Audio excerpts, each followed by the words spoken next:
Good morning, everyone, and welcome. I'm Sarah Cott, Senior Vice President of Programming at The Hill. Thank you all for joining us this morning here at the National Press Club. And thank you to everyone joining us online, our event devoted to rare disease. I'd like to thank Alexion Pharmaceuticals for their support of today's discussion.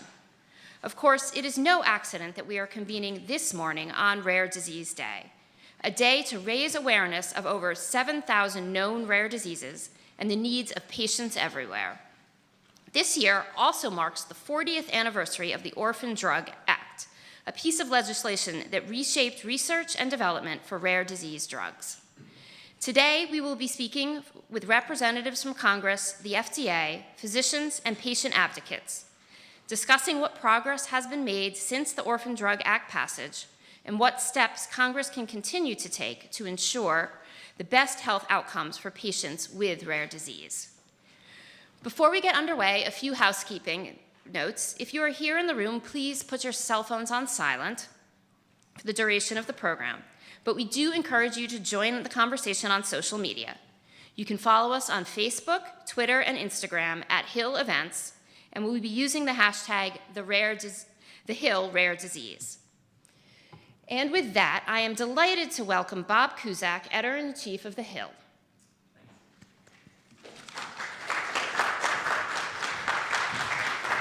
Thank you. Good morning, everyone, and thanks for coming. Got a good crowd today. It's lively. Usually we do these things at like 8 a.m., and it's not as lively. So hopefully we have a lively panel. I do want to introduce them. Our first panelist will be Dr. Thomas Crawford, the co-director of the Muscular Dystrophy Association Clinic at Johns Hopkins Medicine and a pediatric neurologist at Johns Hopkins Children's Center. Donna Cryer is the founder and chief executive officer of the Global Liver Institute. Heidi Ross is the vice president of policy and regulatory affairs at the National Organization for Rare Diseases, and Frank Sazanowski is director at Hyman, Phelps, McNamara, an FDA law firm. In addition, he is the board chair of the Every Life Foundation. In the interest of transparency, we do want to note that the executive director of the Every Life Foundation will be participating in the sponsor perspective portion of our program today. Thomas, let me start with you. Can you tell us what Johns Hopkins is doing on rare diseases? It affects 1 in 10 Americans. What is it doing? I can't. And Hopkins is one of these free-for-alls where if it's a niche, it will be exploited by people there who want to exploit it.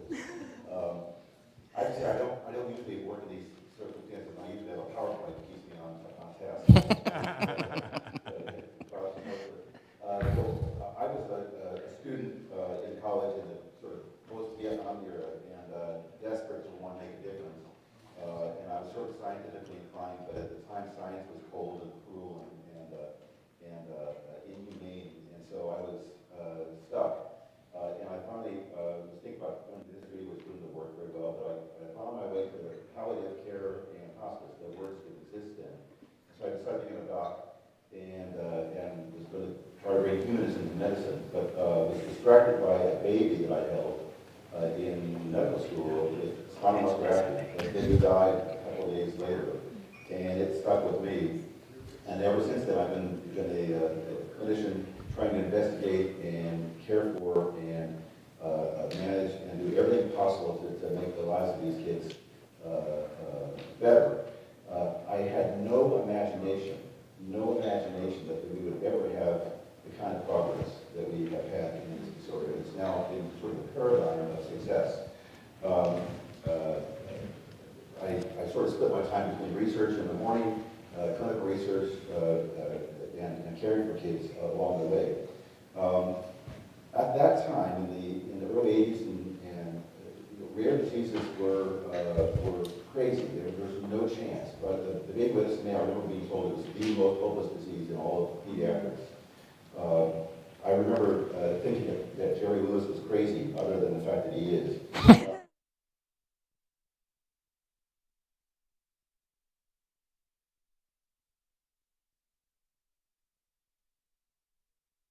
That to them. But anyway, over Hopkins, 25, 30 years, I've basically held 72 babies who went on to die shortly thereafter because of this disease. And so I've been committed to this and another disease, ataxia-telangiectasia. Around that time, 1983, the Orphan Drug Act was first passed. I learned a little bit about it. It's been exceptionally successful. It's been extraordinarily useful and purposeful. The advocates for it initially, I understand, coalesced into what's now NORD. You're going to hear about that.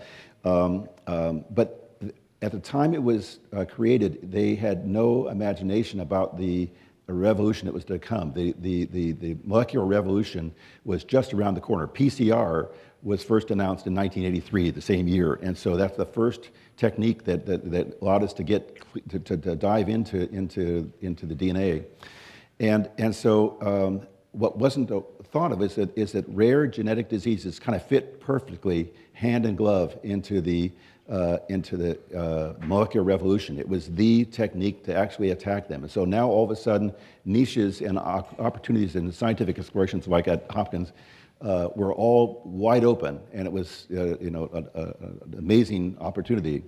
So December 23rd, 2016 was the best day of my career. This first therapy for SMA, we have two more since then, was announced. And I was involved, happily to be involved in some of its development. And babies that were destined to die nowadays, if they're found by newborn screening, oftentimes won't even know that they had the disease. It's just transformative. So 1 in 10,000 kids gets switched because of this. And so that was like by far the best day of my entire career. The worst day was 2 days before Christmas. The worst day was 2 days after Christmas, December 27th, when the price was announced. $125,000 a dose, 7 doses in the first year, 3 doses every year thereafter. No one could possibly pay that amount of money. And in fact, for the first 2 years at Hopkins, many of my patients had to go out of state to be able to get it because some strange rules in Maryland.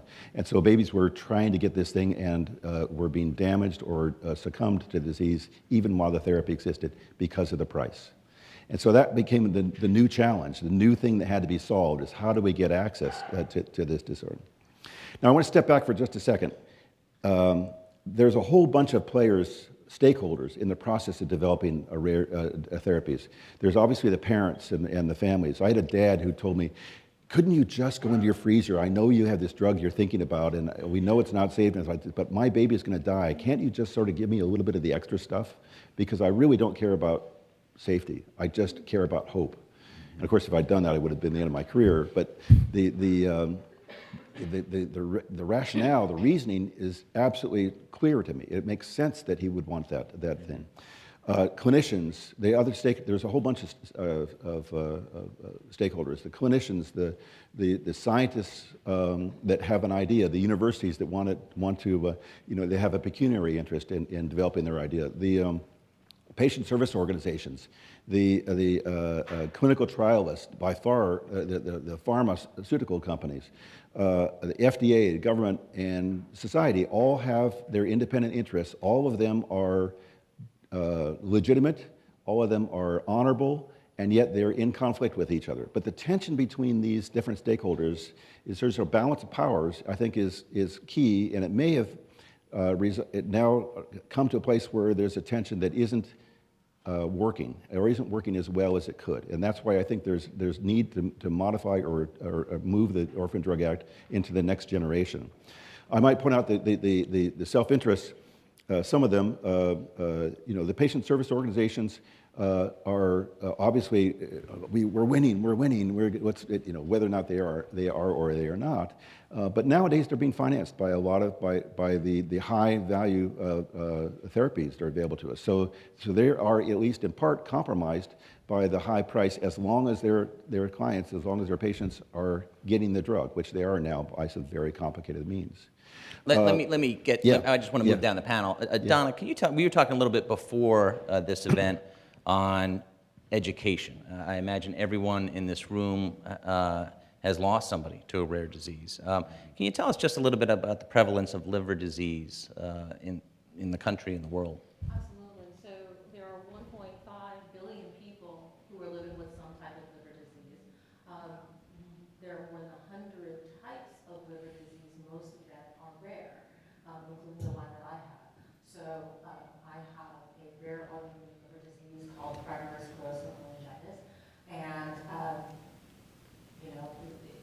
if not for some innovative medicines, if not for the innovations in transplantation, I would not be here today. I was told, or rather my parents were told, because I was in intensive care, that I only had 7 days to live.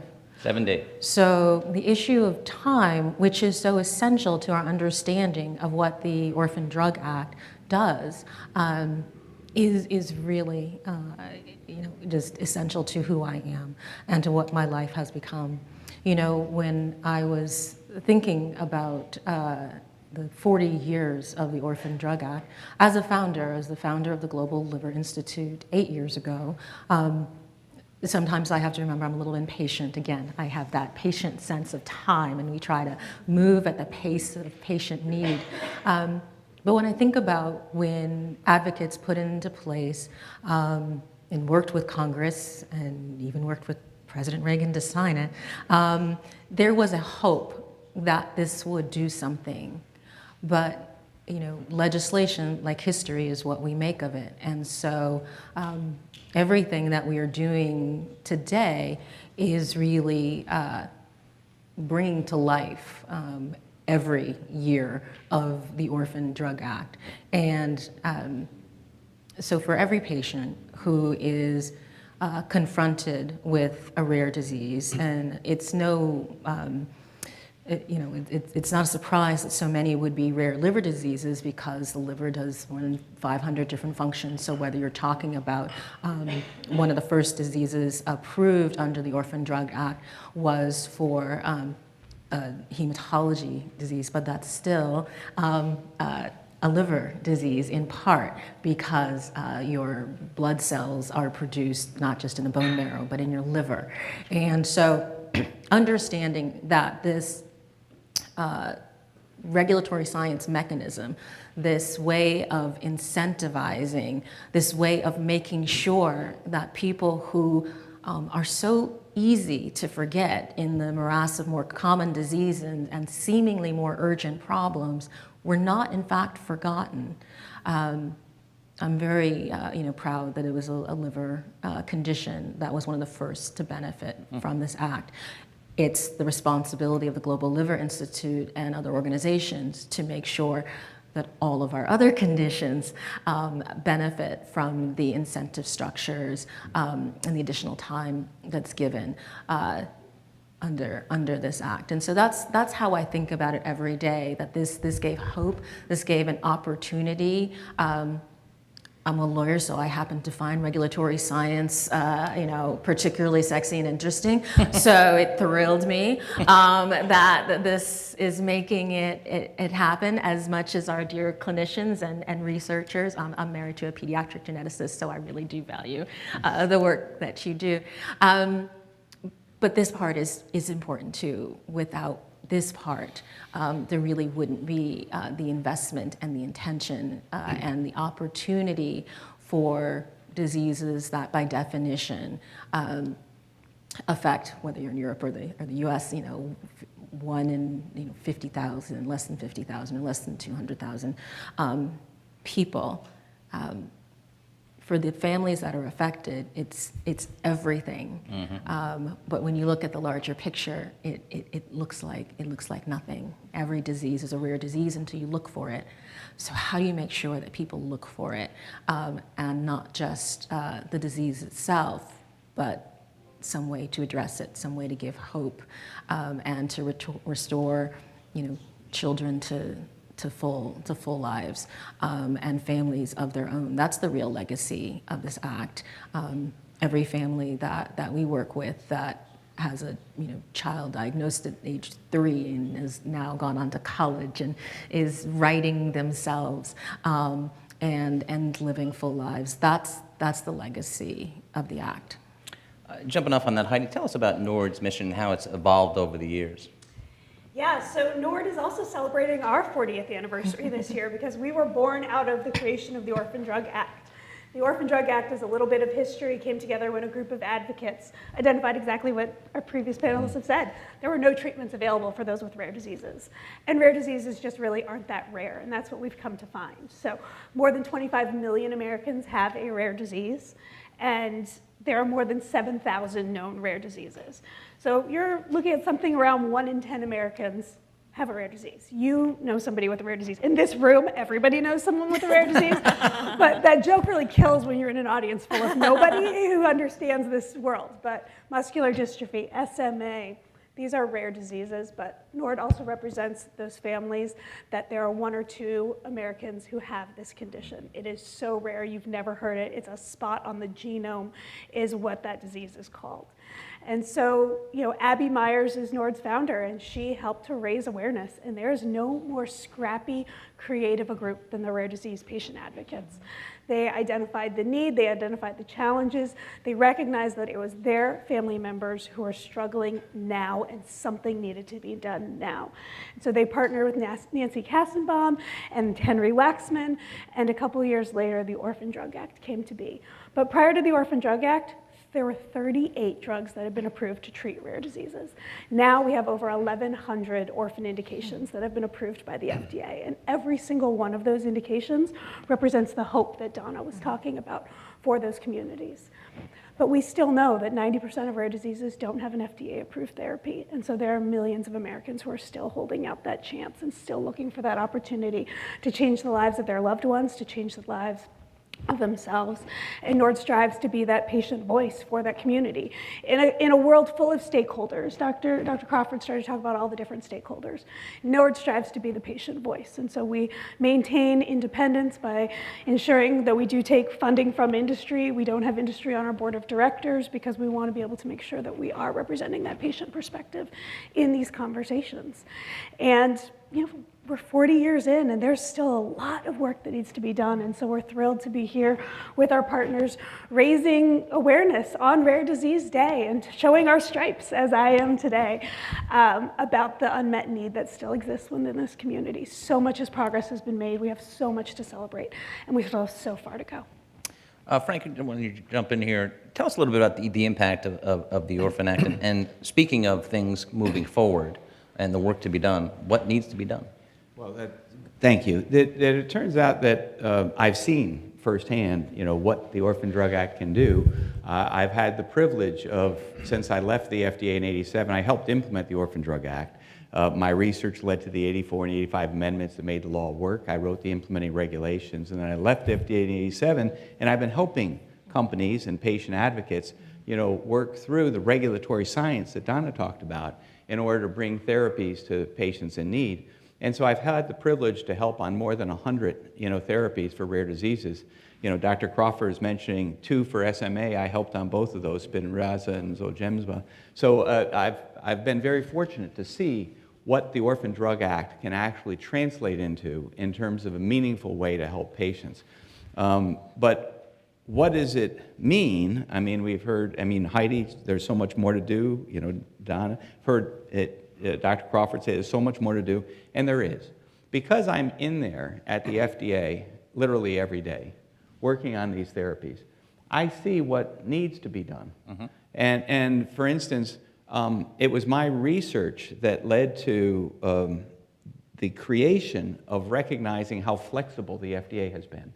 Because there are legal standards, and for many rare diseases, you cannot meet the legal standards. It's impossible to meet the legal standards. And so what I discovered, and I said there's flexibility.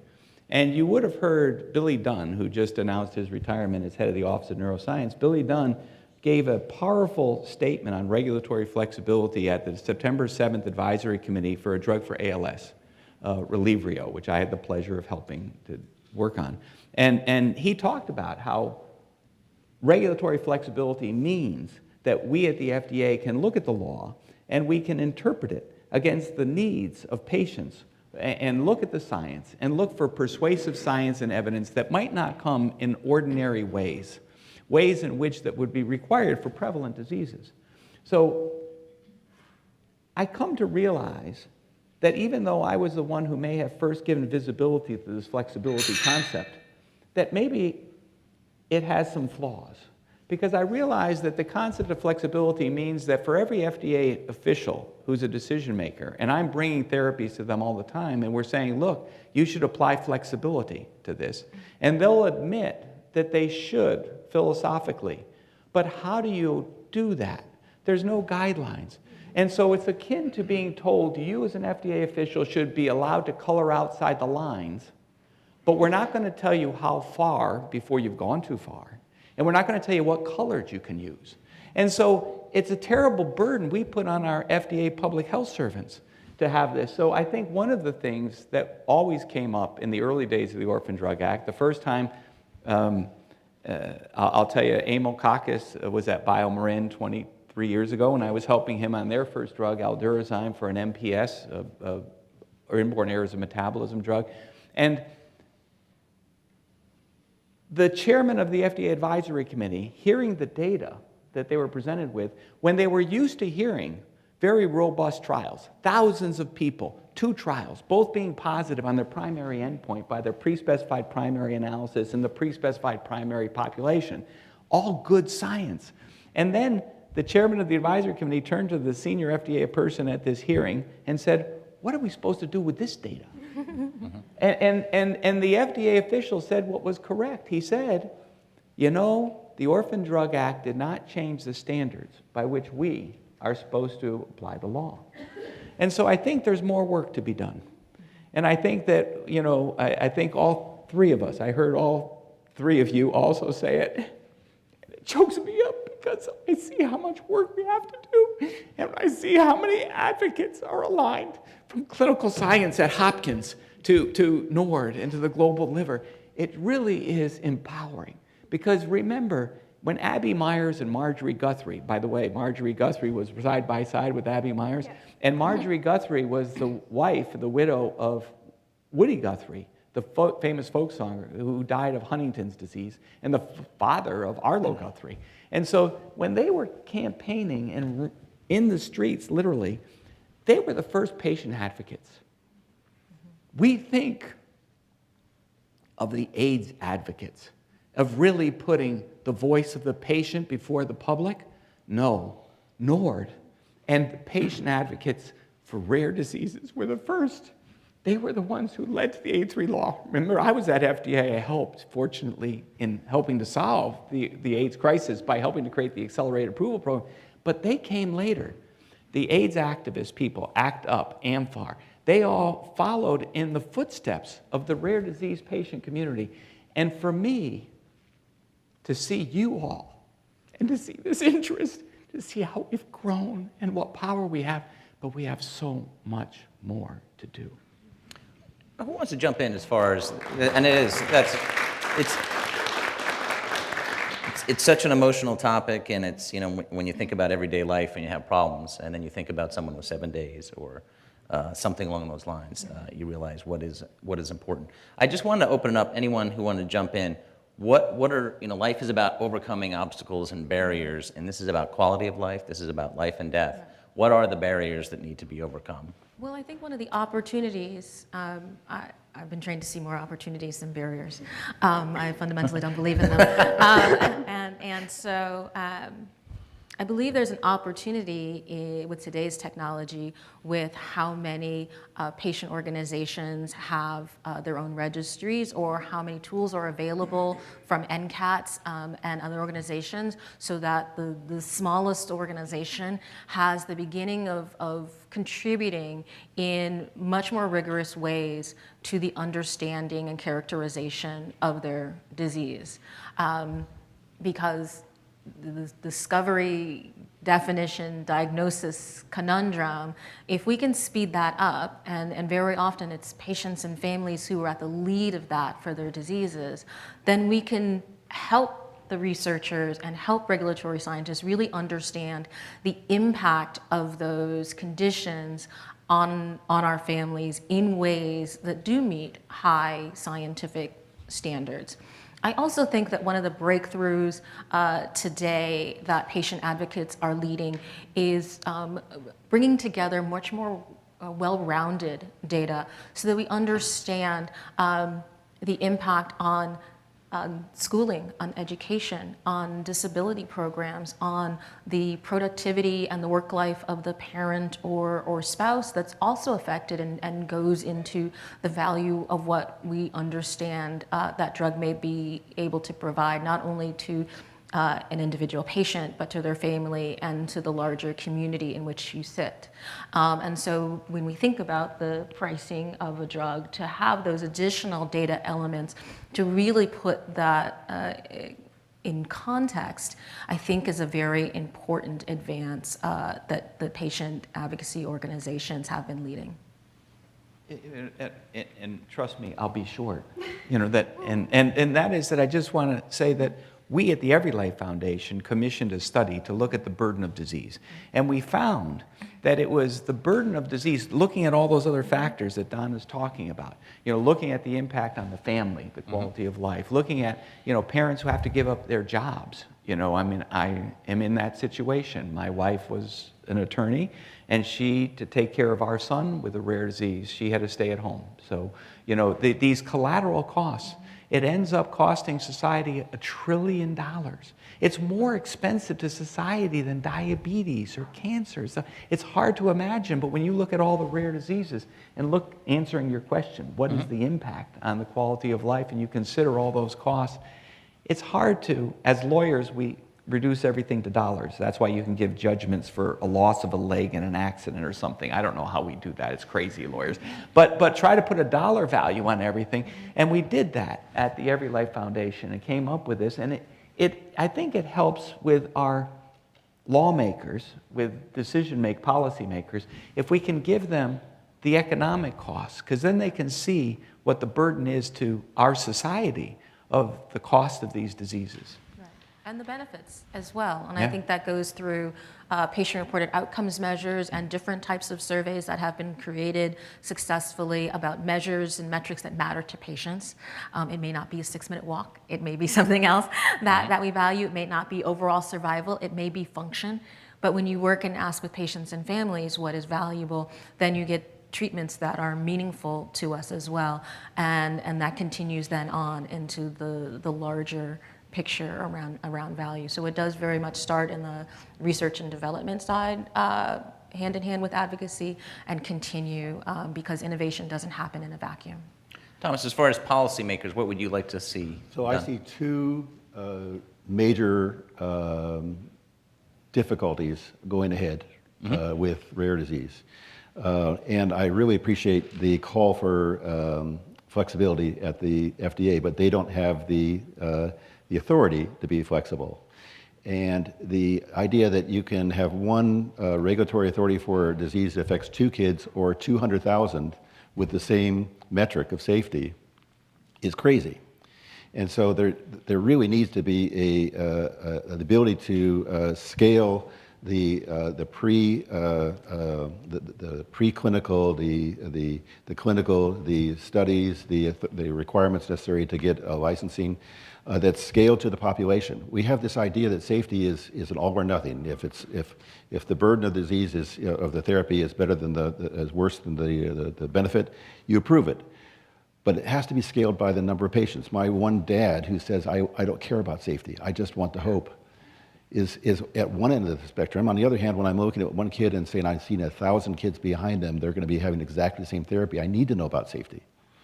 And so this is the kind of thing that regulators need to have, and they need to get it from the legislative authority, a graded level of safety to allow for every stage of development going along. It also has to do with cost, because if the safety bar is so high, that means the costs are useless. They can't do it. I think that we should be able to pay this kind of money for a life. The quality-adjusted life things that they have to do is clear and meaningful for my kids that now live where they didn't before. That's defensible. But every one of our rare diseases has a spectrum that goes from severe to moderate to mild to trivial. And yet we have one price for everything. And so when one price is applied to everybody, that means the economists and the payers come in and say, well, I'm going to pay for these ones, but not for those. But the marginal cost of these therapies is tiny. And so that means that a number of people who could benefit from it are being excluded from it because the cost is being decided by economists. There has to be a way to be able to have a flexible pricing that reflects the effect size. And so that we don't have a mismatch of people not being, I'm sworn to help my patient with only the decision, is this therapy better than not? That's my sworn oath. And yet I'm not allowed to do that because people come in and say, this is not above the metric and you haven't proven it, which is not going to happen in so many cases. So those are the two places, quality and access, are the challenges that are going to be needed to challenge for the next couple of years. If I could, on the safety issue, I'll respectfully disagree that that belongs in the hands of legislatures to set where that scale is. Well, I'm not saying no, they need Where- to give flexibility to the FDA. I believe that I can agree with. Yeah. And I think that where the flexibility and guardrails conversation comes in is with the help of patient-focused drug development meetings. The Global Liver Institute has led two, one in a rare liver disease, one in a common liver disease, and you're absolutely right, the challenges are very different. But at its essence, having patients set what is the right mark between the benefits and the safety, the safety and the efficacy of a particular treatment in the context of their disease. Certainly having a diverse group of patients being able to give their perspectives, because it will differ with length of time with the disease, the how severe their disease is, and many other factors. But getting that directly from patients about what risk they are willing to take on, frankly, is much more useful, I would think, to FDA than having to think that up all by themselves hypothetically, and it's certainly not something a legislature is qualified to do. Let me just go to Heidi first, and then we'll go to Frank. Because I have an example of that, but go ahead. Well, I'll take one step back because we're talking about drug development, but in the rare space, most rare disease patients go through what we call a prolonged diagnostic odyssey. It takes 5 to 7 years to get an accurate diagnosis. So even in that time, you're not counted. You're searching and going provider to provider to provider to figure out what is wrong with you or what's wrong with your loved one. And so I think that one of the big pieces is we have now mapped the human genome. That's been 2 decades into existence. We know that somewhere between 2/3 and 80% of rare diseases have a genetic component to them. And we know there are real access challenges to just get the genetic testing that you need to try to get that diagnosis. And in the meantime, your disease is progressing, which can lead you, even when you are identified, to be excluded from clinical trials. So there is just so much that needs to be done at the outset. And not that anything that's being said here is incorrect, but I think we also have to take a step back and try to get these patients diagnosed earlier, more accurately, so they can participate in those clinical trials, so they can be identified and have that hope for that cure for their condition. Well, I was just going to give you, and I agree 100%. And when I was chair of NORD, I used to chair and I'd be the MC for a big gala, and that's what I would always harp on, the diagnostic odyssey. But what I was going to say is try to let you all hear an illustration of what Donna's talking about, how important getting the voice of the patient is. You know, like I was given a Lifetime Achievement Award by this patient organization that represents patients with epidermolysis bullosa. It's the disease that the skin does not adhere to a person. And so the nurse who takes the baby, the newborn, from the mother to be cleaned up, diagnoses the baby because the skin is not adhering to the baby. And so when they gave me this award and they said, we want to give you an award, I says, you know, it's odd. When I get awards like this, it's because I've helped get the first drug for that disease. I'm not even working on anything in AB. They said, that's because all the work you've done, rising tide raises all boats. We'd like to give you an award. I says, I'll come on one condition. I'm not going to sit with your board of directors. I'm not going to sit with anybody from industry. I want to sit with patients because I need to know this disease. They sat between two 12-year-old girls. Their fingers were already polydactyl, fused together, lost the tips of them. They looked like mummies. They were all covered up with bandages. They were so sweet, you know, Ella and Raffi. I called the FDA the next morning, senior FDA person, and I says, what I heard was, you're demanding for dermatologic diseases like EB that to have a drug approved, you have to get to 0 or 1 on an investigator global assessment scale, which means your skin is clear or nearly clear. I said, I'm a devout Catholic. If I take these 2 girls, Raffi and Ellie, to Lourdes, dip them in water, they are never getting to 0 or 1, never.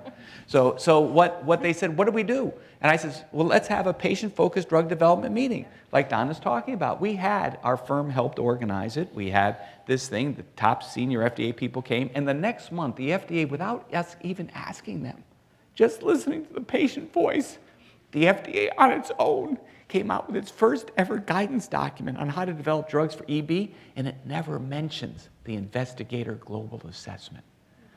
Not relevant to this disease. So that's why, That's why I was so eager to give an illustration of what you mean, so people could feel what it means to get the voice of the patient into the drug development system. Fortunately, we've run out of time. This was a great panel. Please thank our panelists. Very emotional, informative talk. Thank you so much. Thank you. Well, thank you. No, that was great. Very, I love your speech. Hey, thank you so much. Doctor, thank you so much.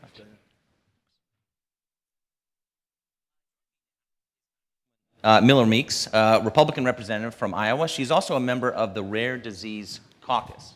Oh, we're doing the sponsor for them. Okay, sorry. I'm going to hand it over to Sarah because I'm a little confused. That's okay. Thank you so much to our panelists for that really inspiring and extremely informative panel. And now it's time for the sponsor perspective of our program. Please welcome Christina Hoch, Senior Director and Head of Strategic Alliance Development at Alexion AstraZeneca Rare Disease, and Julia Jenkins, Executive Director of the Every Life Foundation for Rare Disease.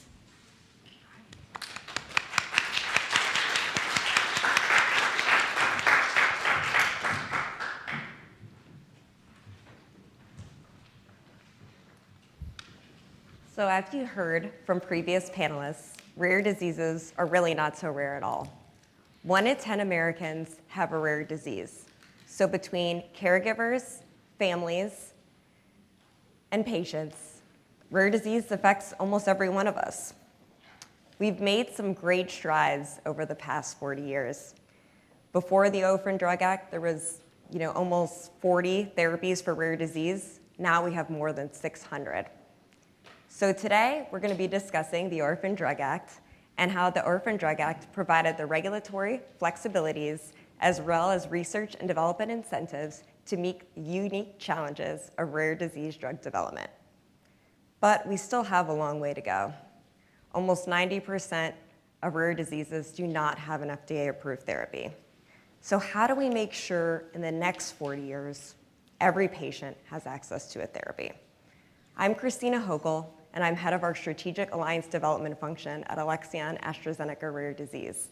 And I am joined today by Julia Jenkins, the Executive Director of the Every Life Foundation.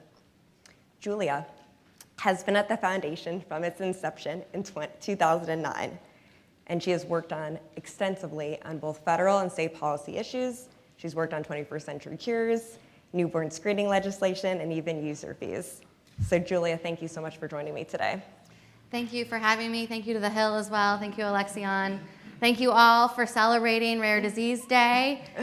Very important day for the rare disease community, and our advocates are here for Rare Disease Week on Capitol Hill this week. We're also celebrating the foundation's 14th birthday today. So lots of things to celebrate this morning. We were an organization that was founded by a researcher, drug developer, who faced a number of challenges trying to develop an ultra-rare disease drug, and really wanted to make sure that there was a patient organization that could focus and address the specific challenges. No, that's wonderful. And I guess, how have you seen the patient's voice kind of grow during your time at Every Life? Yeah, I think one of my favorite things about our organization is that our mission has expanded, and our goal is to make sure that patients have a voice in public policy and regulatory decision-making and in drug development. And we all learned at the last panel about how important patient-focused drug development is. I've had the honor to work alongside the actual patients and parent advocates to advocate for bills such as the 21st Century Cures Act. Kids v. Cancer did the pediatric priority review voucher. It's been the patients themselves, just like when Abby Myers passed the Orphan Drug Act. It's the patients that have to pass the legislation. And it's been really just inspiring to watch them lift and move mountains to help save their children. Yeah. And how many patients do you have coming to Capitol Hill this week? Yeah, so we're really excited. We have, I think, 500 patients and 300 different rare disease organizations. Wow. We'll have about 350 Hill meetings on Thursday. Oh my gosh, that's wonderful. That deserves an applause. I love hearing about that many rare disease patients being able to come to Capitol Hill, being able to talk to lawmakers about how important this is. So let's talk more about the Orphan Drug Act. Can you tell me kind of what it's meant for like the rare disease patient's journey? Well, I think one of the things we don't talk about with the Orphan Drug Act is that it created our community. It defined who we were as a community. It gave us our voice. It united us under shared challenges and really enabled us to start creating solutions that will benefit our community. So it's, that's a celebration. We're only a 40-year-old movement.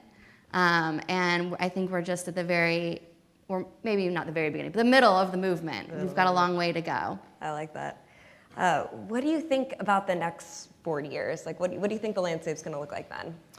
To be honest, I'm nervous. Yeah. We've seen a lot of progress in rare disease and the science. We started the foundation, we didn't even use the C word, cures. They weren't scientifically possible. So we have an Orphan Drug Act bill that was designed when cures weren't possible. But rare diseases is in the larger biotech ecosystem. So when we see pieces of legislation like the Inflation Reduction Act that decreases the incentive to develop treatments for patients, rare diseases are the canary in the coal mine. We've already seen pipelines decrease, trials canceled. And so what I really hope is that that patient voice that I was talking about earlier, that when lawmakers work and regulators work to implement this legislation, that the patient voice is heard, and when there's opportunities to improve and fix the legislation, that the patient voice is heard loud and clear about what is needed for our community. How are we going to build on the ODA, and like how do we make sure we're headed in this right direction? Yeah, I think it is an exciting time with the advancement of science, and the rare disease community is united. The patients are mobilized, and that's fantastic. We need to build back what the ODA was. The orphan drug tax credit was cut. We've seen other pullbacks. We heard from the earlier panel about the need for maybe a different standard for what rare diseases can be developed. I mean, that's a controversial thing. But I think there's a misunderstanding in our community that rare disease drugs got something different in the ODA. But the fact is that a treatment for 10 patients in the US is held to the same standard as a treatment for 10 million patients.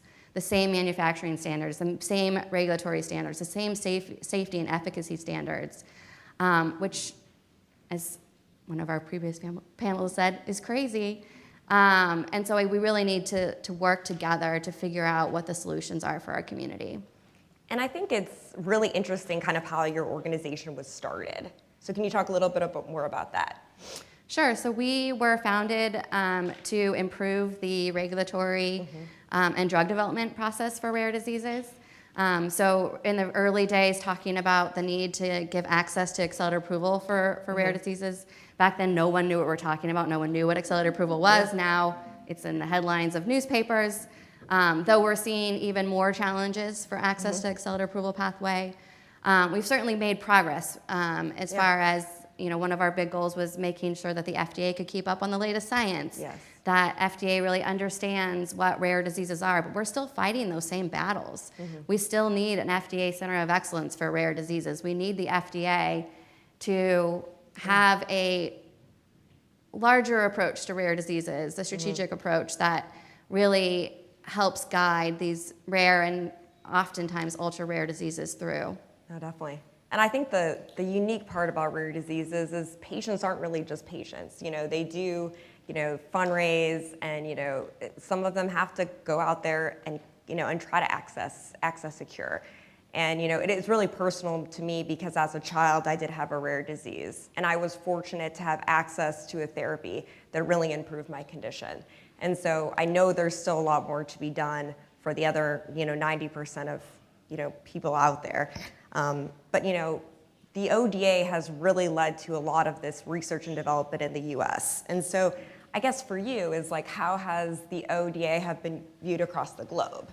And, you know, and kind of just elaborate more on that. Sure. So I actually had the opportunity to go to Rare Disease Week Brussels earlier this year, or earlier this month, I guess it's still February today, the last day. We partner with Eurydice to bring patients to the European Parliament because they're actually updating their orphan drug legislation. But it really did inspire other countries to implement legislation to look at how we can make sure that we bring these treatments through the development process. But there's still huge access challenges, both here in the US and globally, and that really threatens the ecosystem for drug development. So again, we've got a lot of work to do. I do think when we look globally, if you're a patient organization that wants to get treatments to your patient community, we have to start looking globally and start working together with our global partners to figure out how we can solve these challenges. Well, it's great to see the U.S. kind of be a leader in this space and have other countries kind of adopt this pathway. So I guess what kind of message do you have for policymakers, or people that are watching? And so how can we ensure that the U.S. kind of remains at this forefront around the innovation for rare diseases? Yeah, I think, we invite everyone to join and follow the rare disease community this week. We ask members of Congress to join the Rare Disease Caucus. We ask people to wear their stripes, their zebra stripes, bring awareness. Our community is still young. There needs to be more global awareness about rare diseases, about how it impacts the family members. Frank, our board chair, talked about our economic burden study for rare diseases. What he didn't mention was that the $1 trillion was only for 379 rare diseases. Wow. I do want to correct some stats that were said earlier.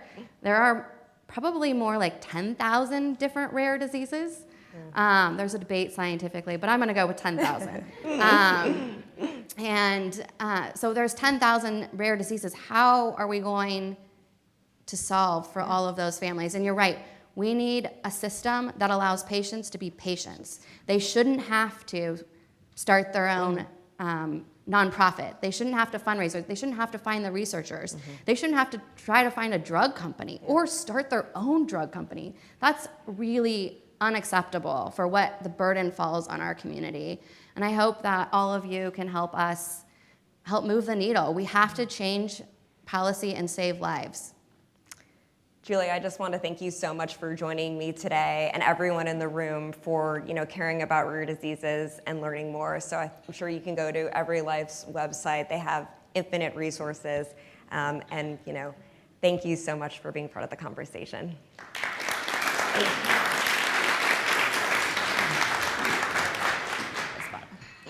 you so much. Thank you. Now I'm going to be introducing Congresswoman Miller Meeks. She is a Republican representative from Iowa and also a member of the Rare Disease Caucus. Please welcome the Congresswoman. Thank you. Thank you so much.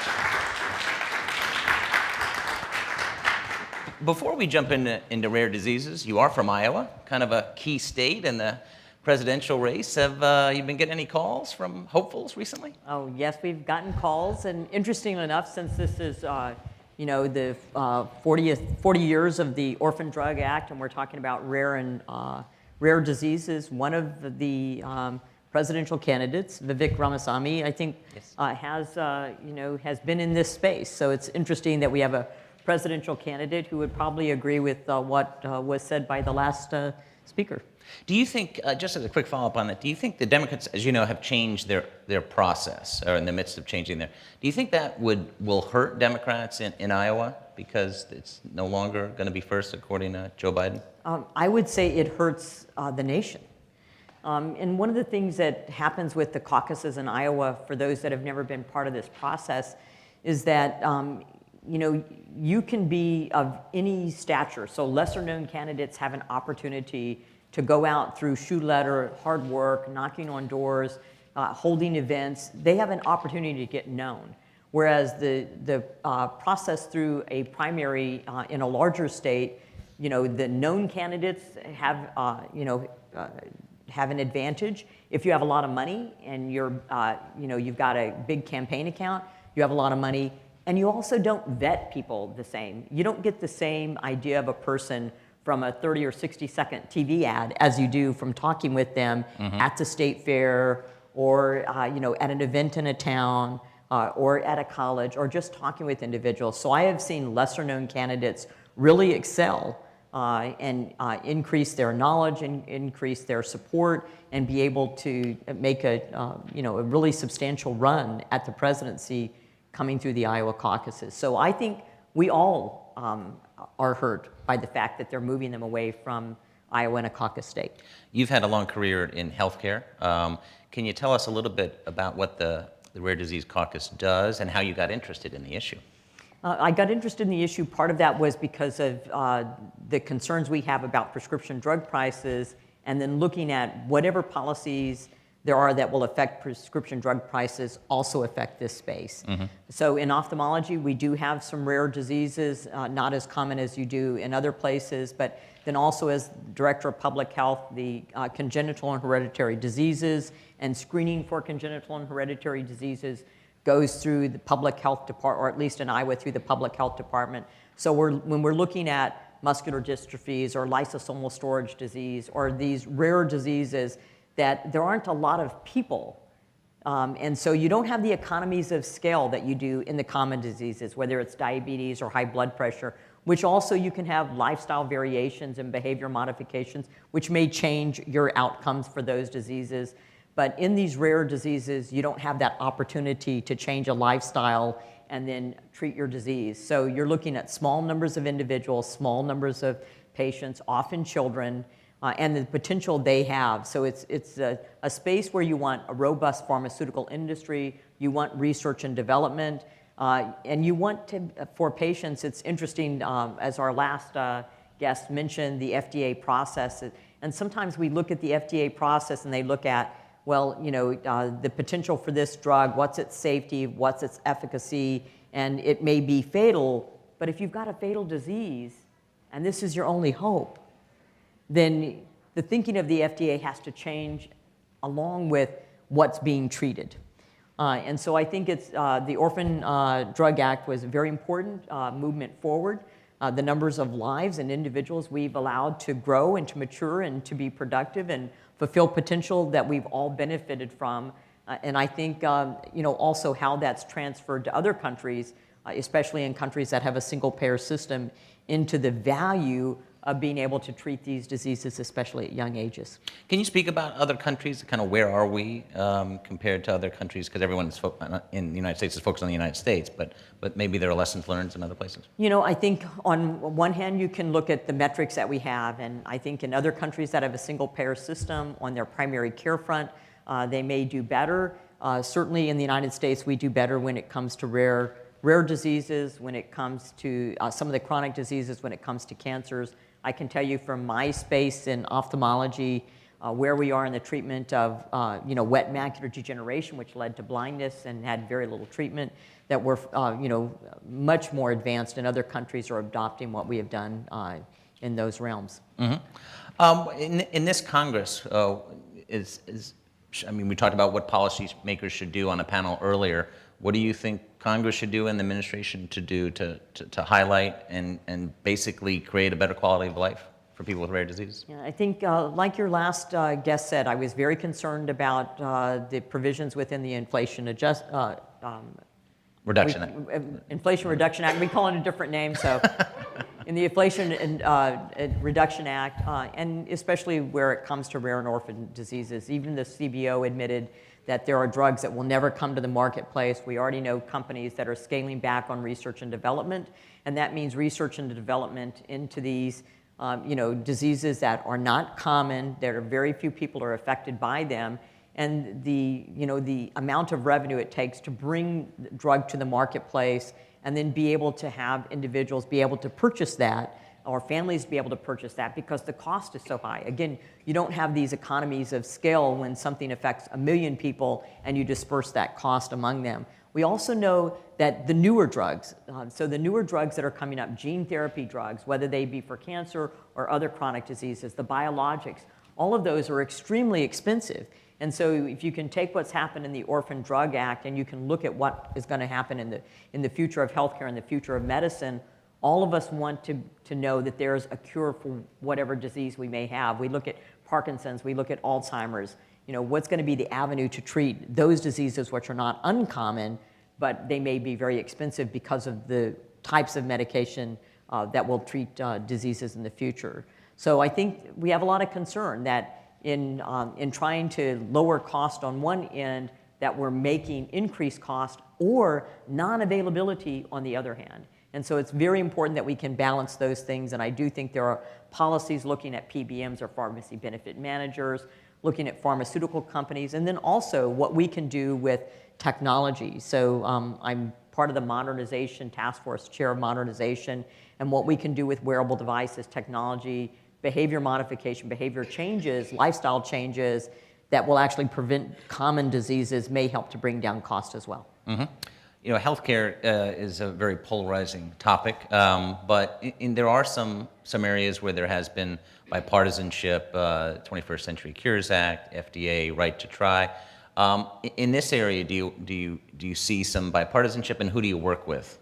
I do see some bipartisanship when it comes to like looking at the PBMs, which has a very opaque structure, you know, where the revenue is going to, where it comes from, that the PBM's controlling 70% of the marketplace. Now we're talking about common medications, common drugs. We're not talking about rare diseases or orphan drugs.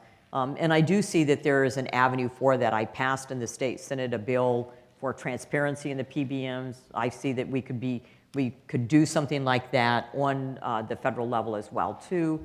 And then, you know, looking back at the Inflation Reduction Act and to see, you know, if there are already companies, which we have knowledge of companies that are not investing in research and development, and, you know, are there avenues for some kind of bipartisan agreement that we still want to be able to focus on this space, and how do we work with pharmaceutical companies to be able to do that and to have them not ignore this segment. I think, as your last speaker said, I think she was settling on 10,000 rare diseases.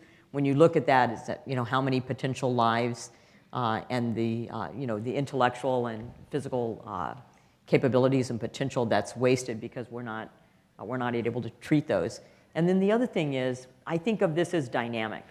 And so you don't know in treating what's a rare disease if that treatment may then transfer over to something that's more common, that you don't even know, in the treatment of something else. And so there's that potential for that research and development to even go beyond the sole disease that it's treating and to be generalized to the population. What, in your experience before coming to Congress, what did you learn from patients and kind of on the ground level, and what you're hearing now from constituents on healthcare, and what DC can learn from that? What did I learn from patients? Patience. Compassion, listening. Sometimes you have to hear stuff you don't want to hear, and sometimes you're criticized a lot, and you got to take that in and then figure out how it is that you can help an individual. Meeting people where they are. They may not always be at the same place where you are, but meeting people where they are. And I think those are lessons: listening, compassion, sometimes being criticized and be able to take that and use it in a constructive fashion, and then working together for a common goal. I think those translate very well to Congress.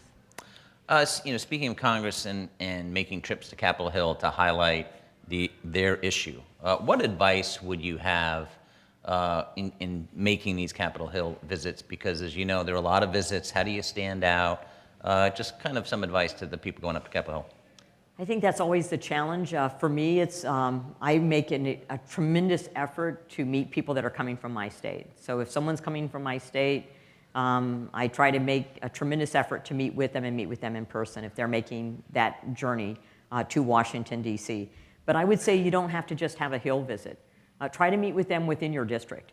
Develop those relationships, not just a relationship that when you come once a year for a Hill Day, but develop those relationships with your Congress people in your districts. Start, you know, having that conversation with them so they know who you are, they know what issues are important, and they know that you're just not doing it as part of a national organization that comes to Capitol Hill.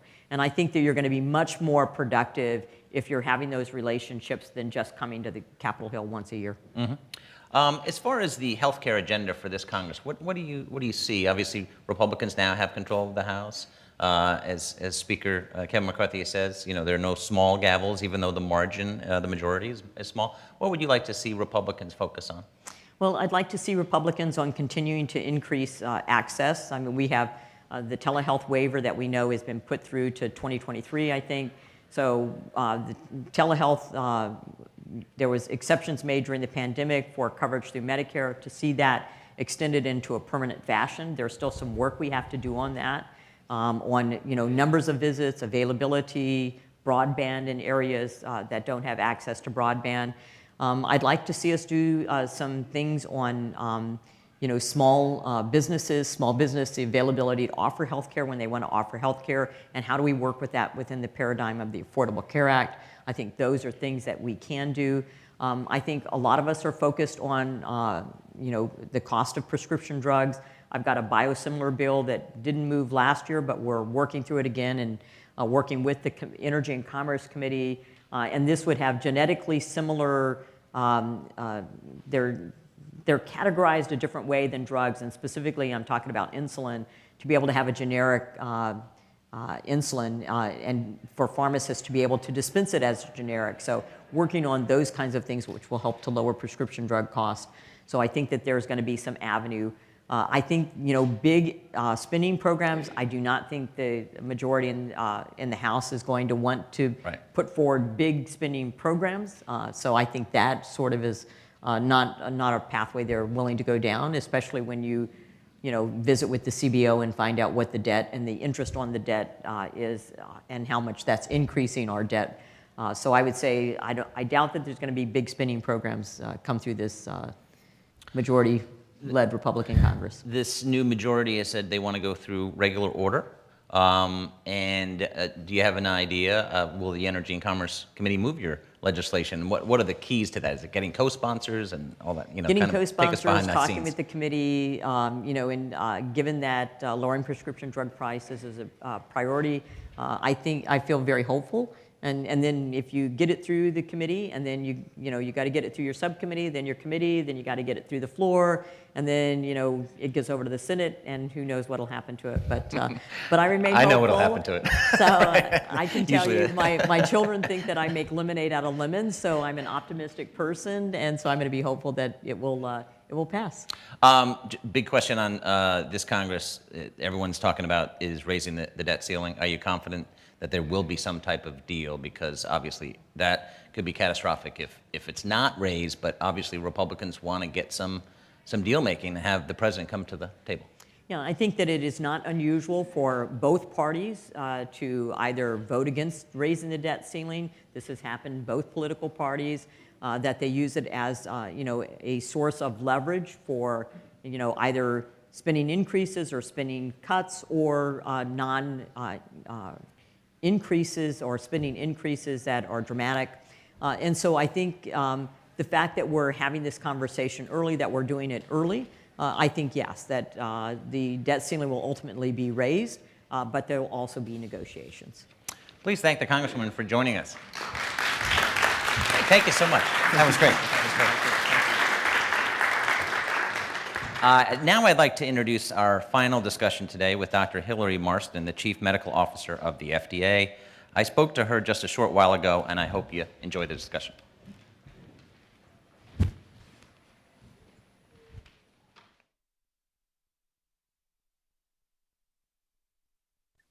Dr. Hillary Marston, thanks for joining us. Thanks so much for having me. Let's look at this issue from 30,000 feet. Can you give me an idea of FDA's role in dealing with rare disease treatments? Absolutely. So like any treatment for any disease, the FDA's role is going to be to ensure and allow the public to have confidence that drugs and biologics that are approved by the FDA are safe and effective and do what we say that they will do. For rare diseases in particular, though, we have a couple of programs that help facilitate the availability of these treatments. So for example, we're able to incentivize, thanks to the act that we're celebrating today, the development of these drugs and biologics. We're able to offer market exclusivity for them. We're also able to fund grants that will help encourage the development and help fund clinical trials or natural history studies that facilitate the evidence that these companies need. In addition, we have a number of programs that are available to help work with patients to ensure that when our reviewers are looking at applications, when the rest of the FDA is looking at the evidence that's coming forward, we really understand what the patients are feeling, what they need in order to meet the conditions that they have and live as productive a life as they can. What has been the impact of the passage of the Orphan Drug Act? I mean, it's hard to overstate what a sea change that this was for development of products for rare disease. Prior to the enactment in 1983, I think there had been 10 products developed for rare diseases. And these are conditions that people are living with across the United States.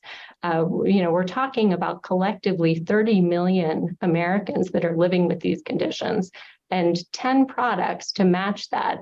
You can imagine how frustrating, how demoralizing that must have been for this community. Since the passage of the act, we've had actually pretty remarkable success. So we've had 550 drugs and biologics approved for 1,100 conditions. Still not nearly enough. We still have a great deal of work to do, but thankfully there are a lot of products in the pipeline, and we continue to work with partners across this community to do everything we can to ensure that these products are available. You mentioned clinical trials earlier. What is the FDA big issue here, encouraging diversity in clinical trials? Yes. Yeah, so this is a longstanding priority for the FDA, and not just for rare diseases, although for rare diseases, this tends to be amplified. So the work at the FDA is to ensure that developers are thinking about this early in their clinical development plans, because something that we've seen from hard-won experience across the product development spectrum is that when you jump on this too late, when you think about it too late, you're working from behind and you probably have no hope of actually catching up. So what we're doing is trying to work with developers to ensure that as they're looking at those phase 3 large trials and earlier trials, but really critical for those pivotal trials, that they are developing plans, that they're identifying sites where they will be able to recruit patients from diverse backgrounds. So why do we do this? It's because we want to ensure that when the products are available, that we have evidence from a patient set that looks like the United States. And the reason for that is to help support reassurance that people have when they're looking at this product and considering taking it, that the evidence is there from communities that look like everyone around them. You've been a leader on the response to COVID-19. What have been the takeaways of how it has affected, or what have we learned about rare diseases? Because obviously COVID attacks very differently depending on the person. That's right. And we have seen throughout the pandemic that these viruses, like other pandemics before them, have an ability to find marginalized communities wherever that they are. A number of individuals with rare diseases have immunocompromise as part of their conditions. That predisposes them, but those aren't the only folks who are affected by this. For example, people just encountering their everyday clinical care, all of a sudden, with the shutdown of healthcare institutions at the beginning of the pandemic, that became far more difficult. The support networks that are so critical for people living with some of these rare conditions, that became really difficult as people were accessing the healthcare system, but only able to come one at a time. So each of these things presented individual different experiences for people with rare conditions. So that's something that we need to keep in mind, and something that we've learned a great deal about. So what have we learned? We've learned that there is a need to expand the research tent to make research more accessible to people with rare conditions. This was particularly true in the case of the COVID pandemic, but some of the tools that we've developed in that setting will redound to future studies. So things like greater use of remote consent, some of the greater reliance that we've developed or greater comfort that we've developed with some sources of real world evidence. Those are things that we've exercised those muscles through the pandemic, and it will continue to feed its way into our work in the future. Where do you think we are on COVID-19 and where are we going? Well, the good news about COVID-19 is that we are in a far, far better place than we were a few years ago, obviously. Just the fact that I'm sitting here in my office, I'm not at a remote site. I see that you're in your office as well. Obviously, this is just a completely different reality, right? Where I have vaccines, I have several boosts. Thankfully, in this country, we can avail ourselves of the most updated vaccines possible. And we have the evidence that those do provide really excellent protection against hospitalization and death. If we do get infected, we're also very lucky in this country to have access to effective treatments. And those are available both in the outpatient setting and in the inpatient setting. So thankful for all of that. We have seen, particular to the rare disease community, we have seen some setbacks. For example, with Evusheld, which was important for individuals with immunocompromise to be able to access in order to prevent infection, a long-acting antibody product. Unfortunately, the virus has mutated to the point where it is not reliably effective in preventing infection. So we'll be working with the developer community to grow the toolkit in the future, but we're certainly in a far, far better place than we were in the past. My last question is on the role of public-private partnerships and the role of stakeholders of all being on the same side and trying to basically make people's lives better and heal and treatments and all that kind of stuff. Can you talk about that a little bit? Yeah, I appreciate the question. I mean, as you look at the history, in 1983, the National Organization for Rare Disorders launched exactly the same year that the Orphan Drug Act was passed. That's no accident, right? And our partnership with NORD has been a model for how these kinds of partnerships can accelerate development, but also make sure that development is anchored in what patients actually need.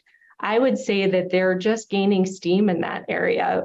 We have launched in recent years a patient listening session program where we're able to work with NORD in order to identify people who have these conditions so that our review divisions can hear directly from the patients and let that inform their work.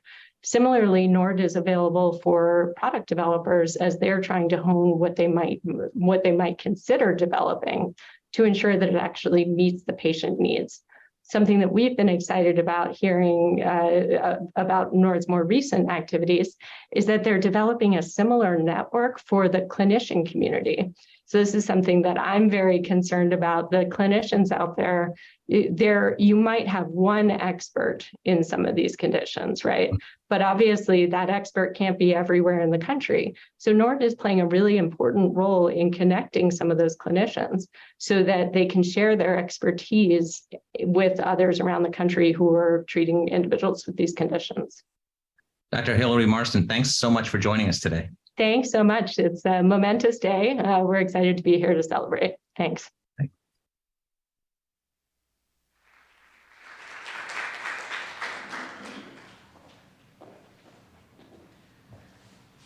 A big thank you to all of our guests this morning. That brings us to the end of our program. On behalf of the Hill and our sponsors, Alexion, we'd like to thank everyone who joined us here in person and those who tuned in online. If you missed any portion of today's discussion, the full event video will be available on thehill.com shortly. Thank you very much and have a great rest of your day.